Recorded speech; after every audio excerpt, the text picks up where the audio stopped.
Bienvenue chez RIP, société de nettoyage des morts oubliés. Leur job, vider les appartements de ceux qui meurent seuls, sans famille. Leur quotidien, moisi, glauque, silencieux. Mais derrière les gants en latex et les sacs poubelles, chaque employé cache sa propre histoire. Drogue, secrets, dettes, regrets. La mort, il la côtoie tous les jours, mais c'est la vie qui les bouffe.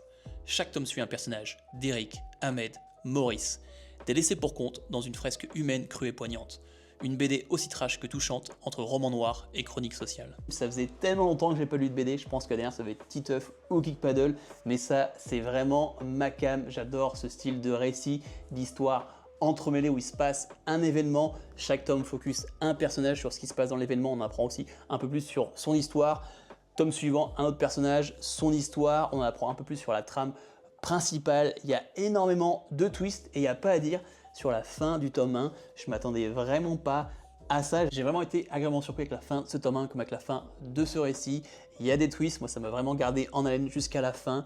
J'adore ce style de récit où on apprend au compte-gouttes, ça me rappelle le film Snatch. C'est aussi très mature déjà par son langage, ça m'a surpris parce que voilà, à force de lire du manga, et bah là quand c'est de la BD franco-belge, et bah au niveau du langage, c'est très soutenu, même s'il se passe dedans, c'est voilà, c'est pour public averti. Mais dernier point, je vais te parler des dessins que j'aime beaucoup, que ce soit sur les personnages ou même sur l'environnement. Ça va tellement bien avec ce récit qui est sombre et parfois cru. Franchement, RIP, c'était une très bonne découverte.